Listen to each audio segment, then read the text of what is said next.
Fala pessoal, beleza? Boa tarde. Opa, comecei derrubando as coisas aqui. Vamos a um recap um pouquinho diferente, tá pessoal, no dia de hoje. Hoje a gente vai conversar, vou aproveitar para tirar aqui algumas dúvidas, né, que me apresentaram no dia de hoje.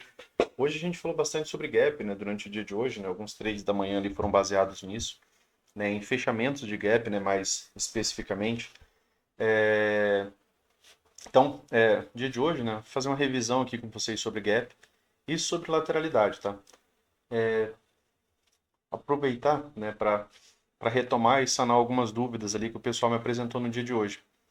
Primeira coisa, pessoal, é relembrar, né, que gaps são movimentações sempre, né, que precisa de pelo menos três barras, tá? Eu não tenho como ter um gap entre duas barras. A relação de gap, ela envolve três barras, tá? Então, para a gente conversar sobre gap, a primeira coisa que você tem que pensar é que você precisa de pelo menos, tá, três barras, independente, né, da coloração dessa barra, tá?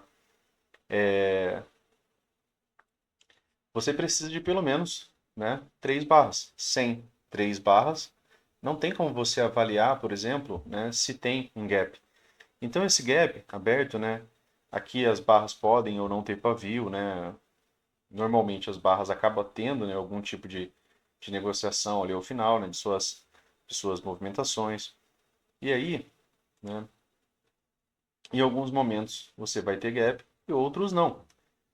E aí é interessante que vocês voltem lá e vejam, né, a aula sobre gaps, tá? Para a gente não gastar todo o tempo aqui falando na função do gap, né?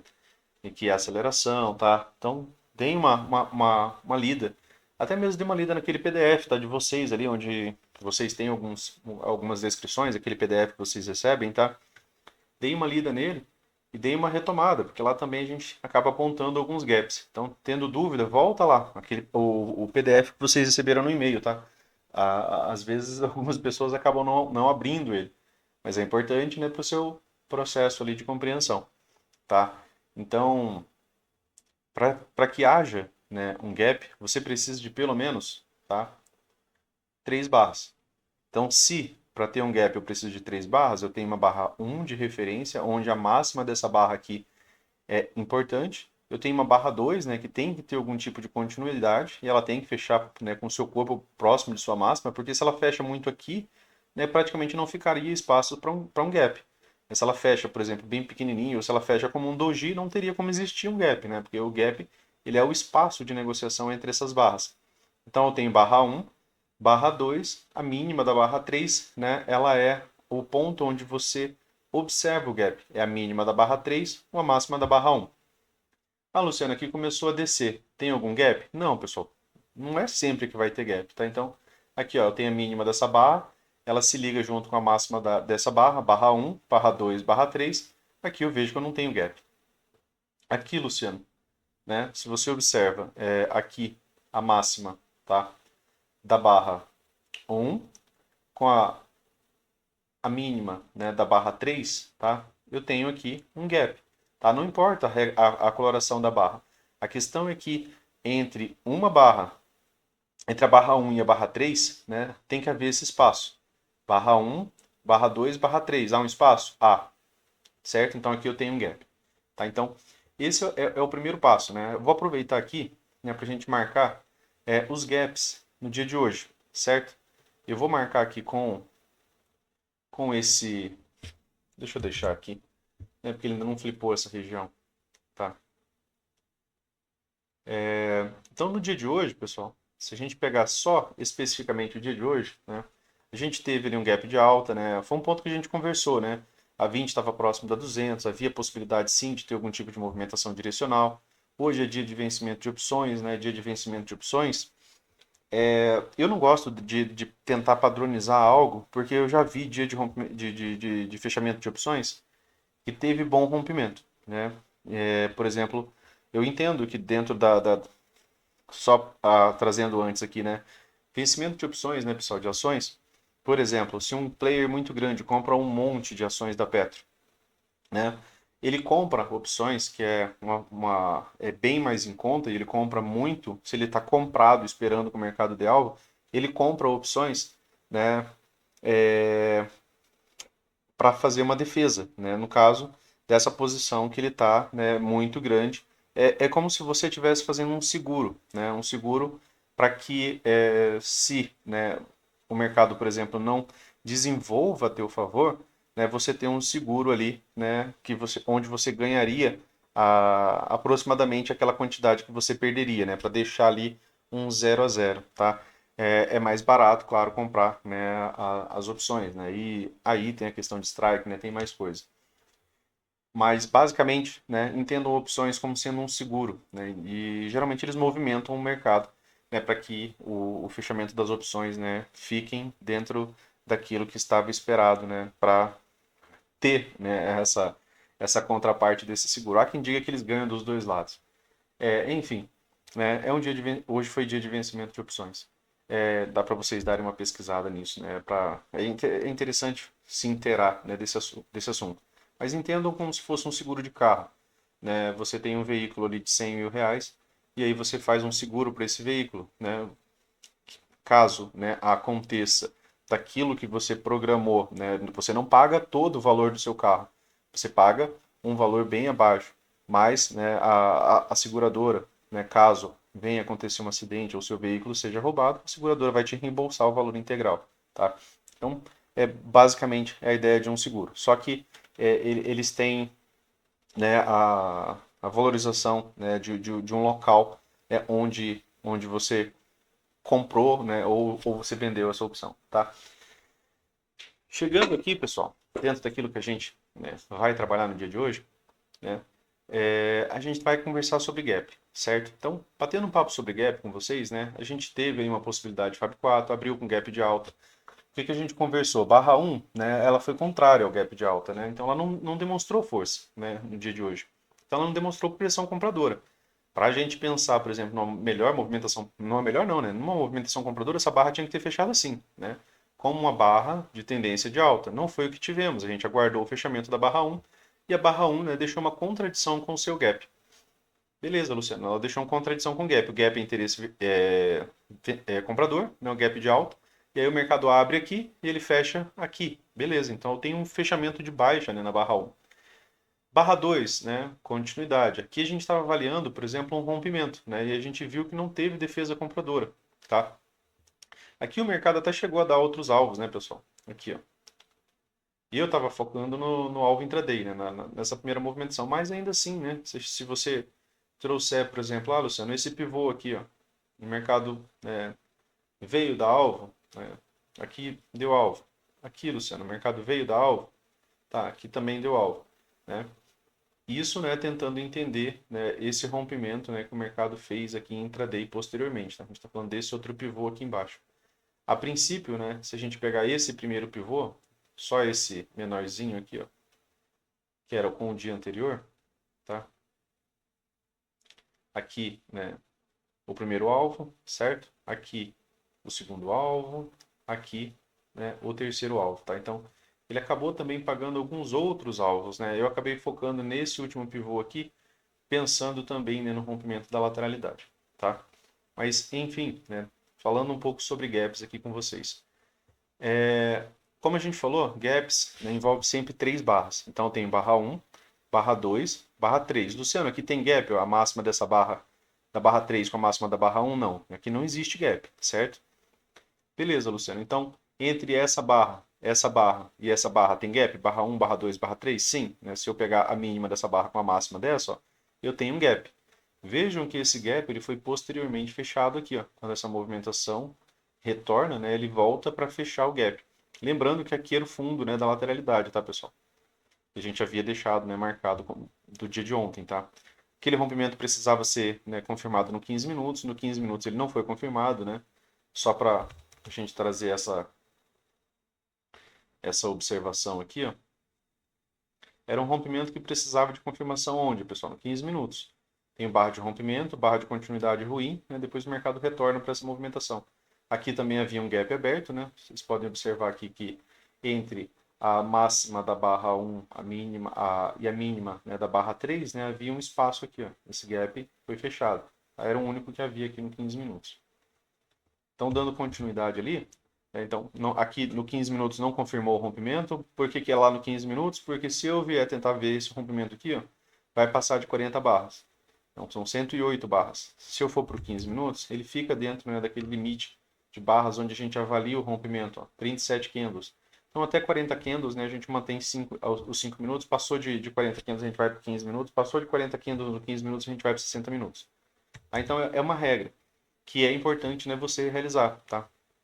Aqui, né, observando aqui, né, a ideia de gaps, né, e como a gente ainda estava contido na lateralidade, vejam que quando o mercado vem para essa movimentação de baixa, fica um gap aqui e esse gap ele é fechado. Lembram que ele é sempre entre uma, duas, três barras. Entre essas outras barras aqui, Luciano, não ficou gap. Aqui ficou, né? Aqui ficou um pequeno gap. Já foi fechado, né, imediatamente por essa barra. Esse gap aqui, né, que era esse gap superior, ele foi fechado, tá? Quando o mercado volta para essa região. Quando o mercado sobe, Luciano, ele deixa algum gap? Ele deixou. Ficou um gap aqui. O mercado voltou, né, e fechou esse gap também. Quando o mercado desceu, Luciano, ele deixou algum gap? Deixou. Esse aqui ficou um gapzinho que foi legal. Foi uma das melhores movimentações do dia, né, pessoal? Isso daqui. Até, né, essa movimentação aqui, ó, daqui até aqui, né, a gente tem cerca, né, de 950 pontos. Então, não foi um dia de um range muito amplo. Então, assim, se você divide isso em 5 partes, né, que é uma das métricas, né, que o Brooks usa, tá, para quantidade de pontos, né, que seria algo fácil, mais ou menos, de você fazer durante o dia, seria cerca de 200 pontos ali os trades que você poderia estar pegando. E mesmo só para fechamento de gap, eu não chegava a isso. Era só 160 pontos, né, se você for comprar acima de um fechamento de alta, tá? Então, né, nem sempre dá, tá, pessoal, para a gente também participar de fechamento de gap. Por exemplo, né, esse fechamento aqui teria que entrar ou pelo 1 minuto ou, né, comprar aqui acima dessa máxima. Ficaria bem mais complicado, né? Porque o alvo que você tinha para o fechamento do gap, ó, ficaria bem mais curto, tá vendo? O fechamento do gap está aqui, ó, né? Você teria só esse espacinho aqui para o fechamento do gap. Esse aqui foi mais interessante, porque você está comprando acima de uma barra de alta já. E aí você tinha esse gap aberto, então tinha um espaço melhor. Então aqui acabei comprando, né, fazendo uma parcial, tá? Então acabou sendo um trade interessante, saindo aqui na região de 61,8 intraday, tá? Depois disso daqui, pessoal, quando o mercado subiu, ele deixou um outro gap aberto, ó, em barra 1, barra 2, barra 3. Opa, Luciano, ficou um gap aberto aqui, ó, que veio a ser fechado já na sequência, que também gerou uma possibilidade de venda. Por que que gerou uma possibilidade de venda? Porque aqui o mercado nem cogitou, né, ser um rompimento de alta. Isso aqui é lateralidade. Lateralidade você tem que estar avaliando o rompimento em tempo integral. Aquelas regras de rompimento, né, em lateralidade você vai usar o tempo todo. Aqui, ó, você tem uma tentativa de rompimento, não tem? Isso daqui é só uma mera tentativa, né? Mera violação. Aqui, Luciano, opa, aqui beleza, aqui eu já tenho, né, um rompimento, né? Eu tenho uma barra de rompimento e tenho uma barra de continuidade. A barra de continuidade, né, acabou voltando muito, né, no seu fechamento, acabou deixando muito pavio inferior, tá? Mas ainda assim deixou gap, e aqui também era, né, uma possibilidade de wedge, né, pessoal? Aqui acabou sendo uma wedge parabólica, né? Ao invés, né, da wedge, né, nos entregar duas pernas de baixa, né, ela acaba voltando de maneira bem breve para dentro do seu rompimento. Essa é a característica da wedge parabólica. Ela rompe, mas ela volta muito rápido, né, para dentro da movimentação, tá? E ela já voltou aqui para dentro da movimentação com essa barra, tá? Então, aqui, né, também tinha ficado gap aberto, né, enquanto teve essa movimentação, o gap aberto estava bem aqui. Deixa eu só trocar aqui a ferramenta. Então, sempre que a gente tem, né, uma movimentação mais lateral, né, esses gaps abertos eles acabam sendo, né, um ponto, né, onde você pode estar buscando algum tipo de trade, tá? Aqui, né, dentro dessa movimentação de alta, eu deixei alguns marcados aqui, né, que era uma possibilidade do mercado voltar para testar essas regiões, já que é lateralidade, né? Wedges, né? Wedges em lateralidade, elas geram pausa, né? É mais difícil de você ter, por exemplo, um rompimento. Muitas vezes gera até mesmo reversão, né, pessoal? Então aqui você teve uma possibilidade de wedge.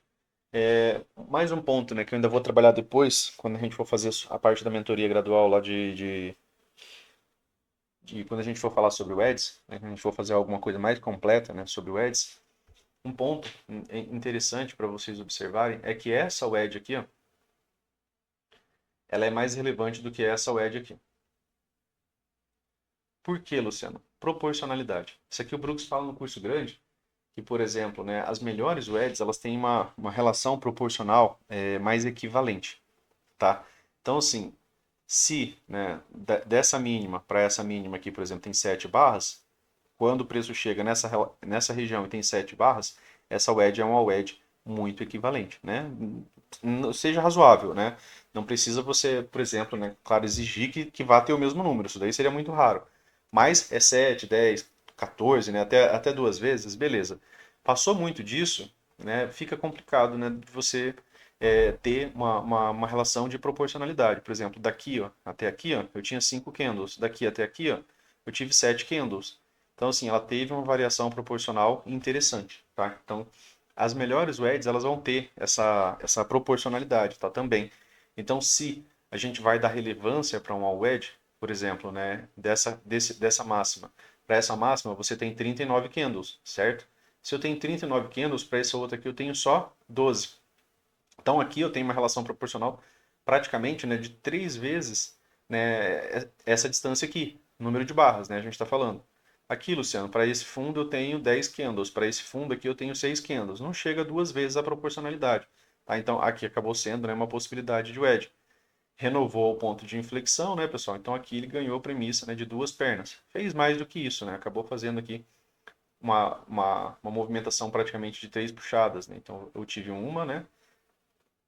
Renovou o ponto de inflexão, tive duas, tive três, tá? Então, aqui acabou gerando, né, uma movimentação de 3 puxadas também, né? E aí aqui ele faz um novo, né, teste de rompimento, assim como avaliaria também o teste de rompimento da 200, né, barra de rompimento, barra de continuidade ruim, né, então não teve, barra de rompimento, barra de continuidade ruim, veio, né, ter algum tipo de característica de rompimento da 200 aqui, ó, teve algum tipo de continuidade, né, barra de rompimento, barra de continuidade ruim, ruim, mas ele continua subindo, né, mas nesses outros dois momentos aqui, né, a característica foi mais de falha, né, principalmente porque voltou, né, mais do que 3 barras. Então, aqui, né, tivemos uma wedge. Essa wedge também deixou um gap, né, pessoal? É um sinônimo de força, né, de que os comprados, né, estão participando da movimentação, principalmente, né, porque esse gap ele permanece aberto até agora. Então, essa barra aqui, a gente deixou ela marcada justamente por conta disso. Gaps, né, durante essa movimentação de alta, né? Aqui a ideia, né, é que o mercado pudesse voltar para fechar um gap de 15 minutos, ele acabou voltando, né, ainda, fechou.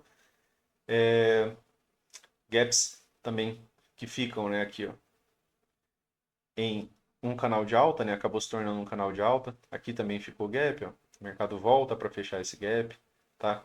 Aqui fica um gap, o mercado volta para fechar o gap. Esse gap aqui permanece aberto, tá? Então, quando gaps ficam abertos, você tem você entende essa movimentação como um sinônimo de força. É um sinal, né, de controle dos comprados. Em tendências, né, pessoal? Quando a gente está em tendência, o Brooks fala que essas regiões de gap, né, elas acabam sendo, né, é bem dentro daquela ideia, né, que o pessoal do Smart Money usa, né, que do meu ponto de vista foi retirado do Brooks. É, aqui, ó, né, geralmente, né, quando você tem uma tendência em algum tipo de estrutura de alta, o melhor ponto de entrada, né, para quem comprou e gerou um pivô de alta, acaba sendo nessa região, tá? Acaba sendo a região de um gap. E aí muitas vezes, né, o mercado ele acaba penetrando nessa região, algumas vezes ele até viola essas regiões, tá? Mas geralmente, né, ele acaba testando essas regiões de gap. Por quê? Porque essa região de gap, né, ela é é o melhor ponto de entrada, tá? Aqui, quando se tornou canal de alta, né?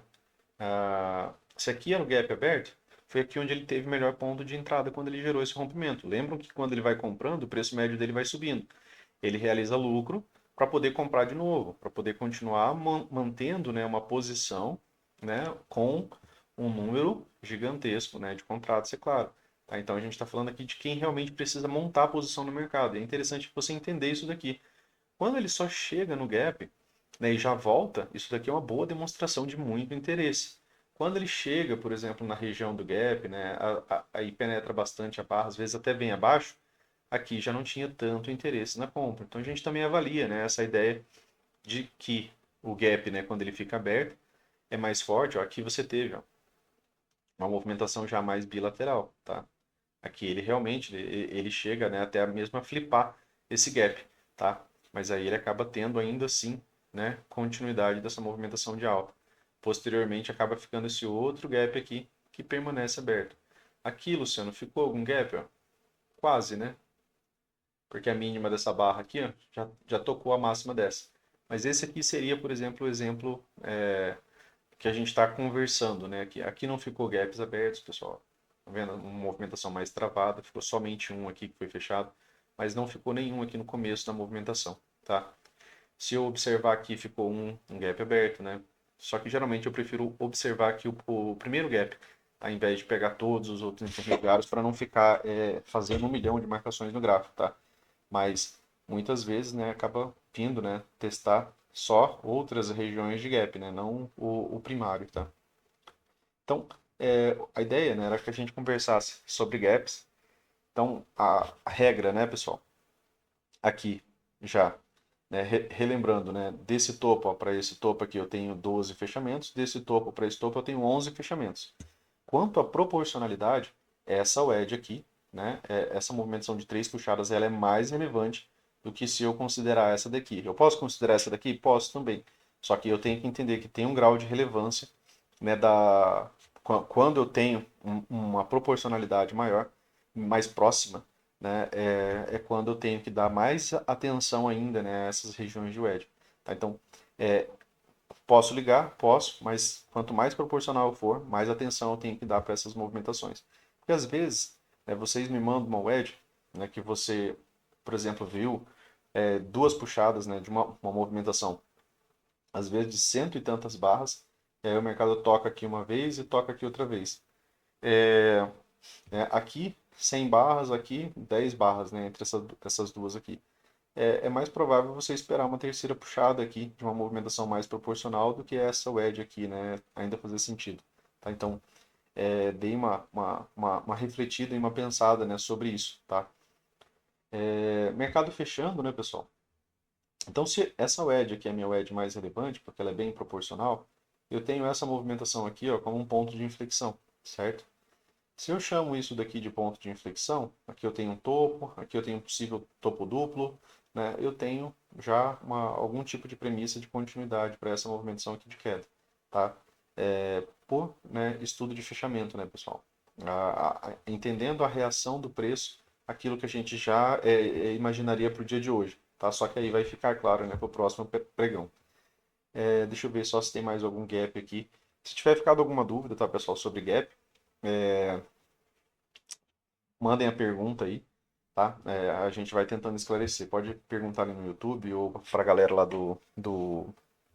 que é assinante do Trade System, né? Pode mandar pergunta lá no WhatsApp, tá? Que aí a gente vai tentando esclarecer por lá.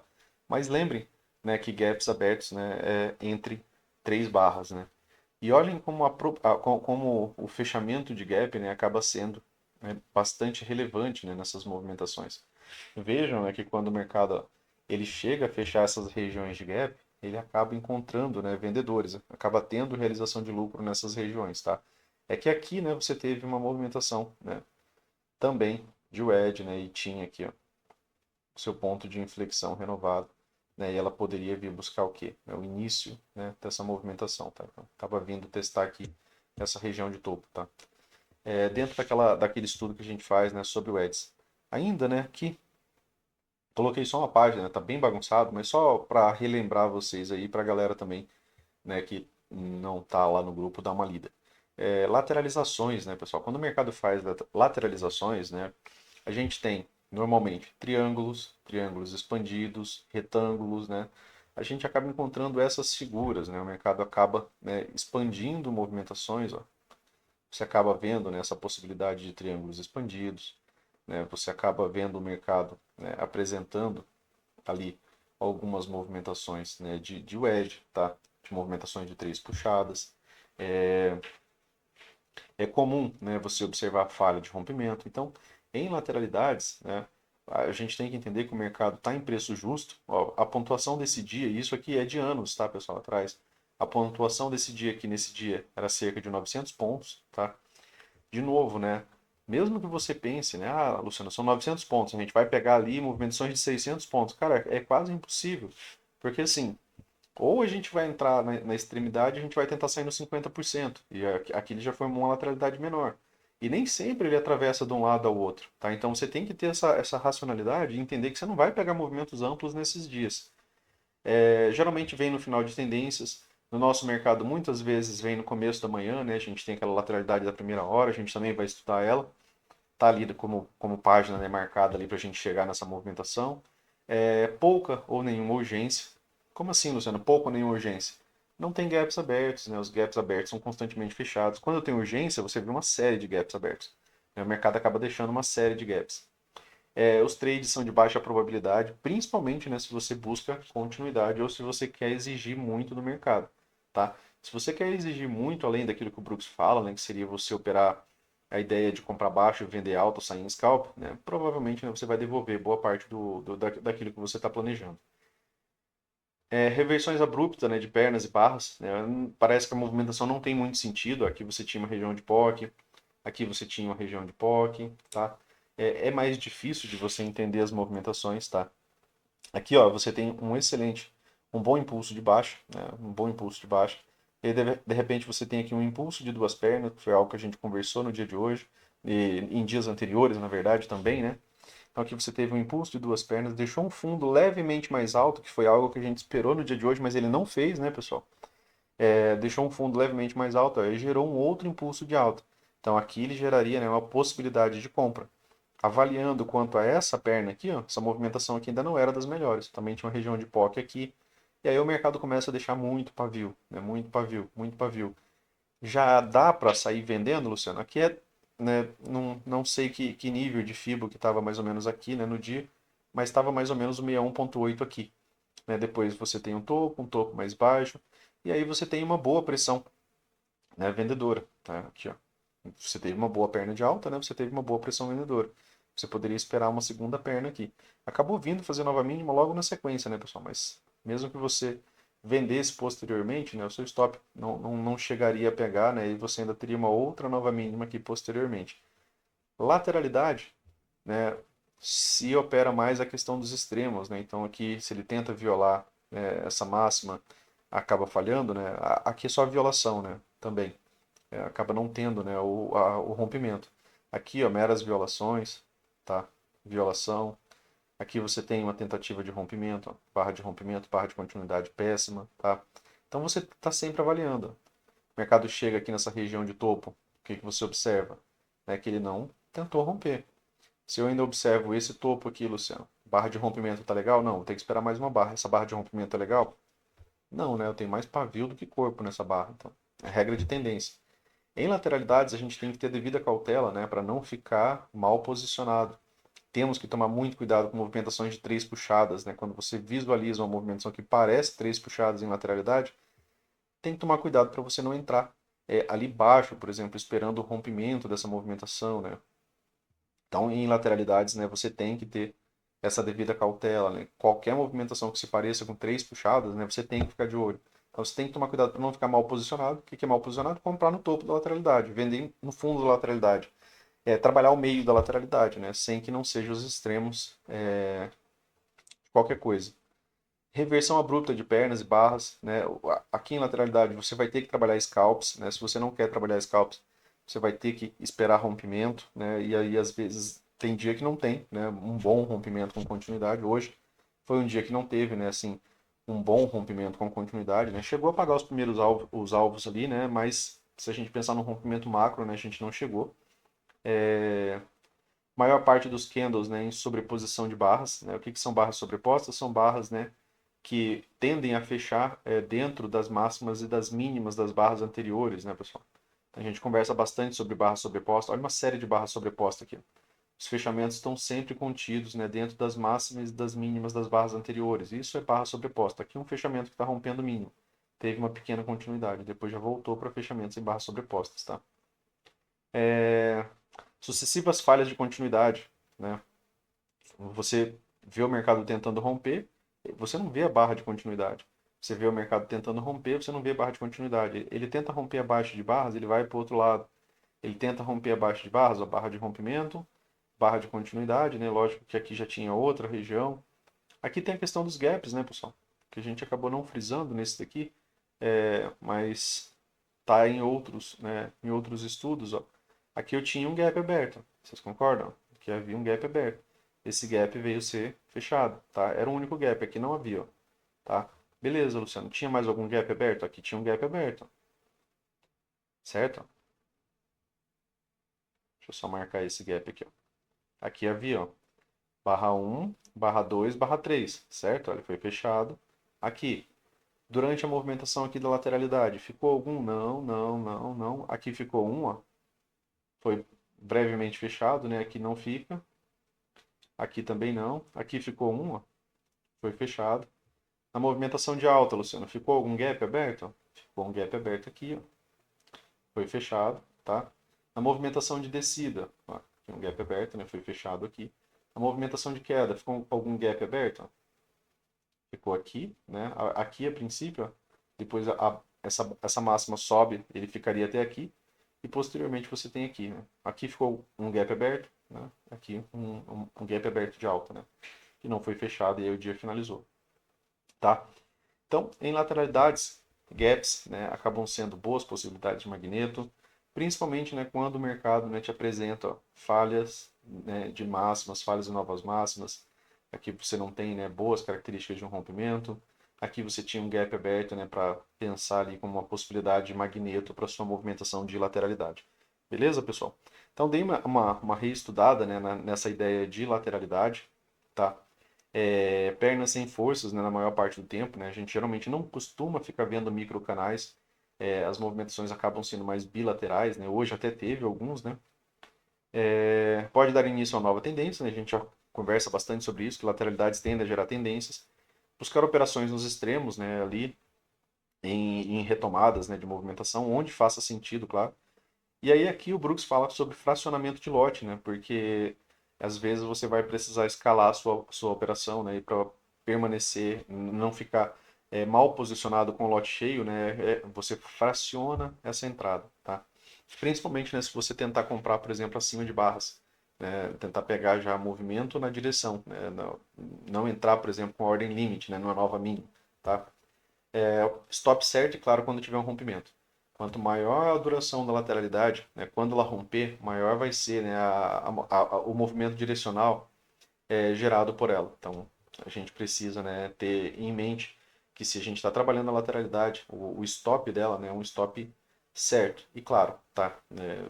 Quando tiver um bom rompimento. Beleza, pessoal? Então, para o vídeo de hoje era isso.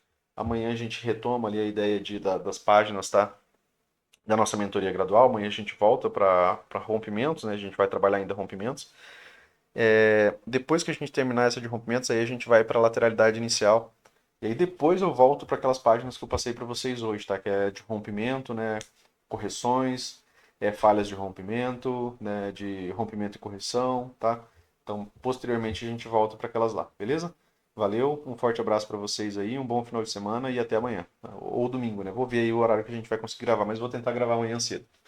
Valeu, pessoal, um forte abraço, até mais.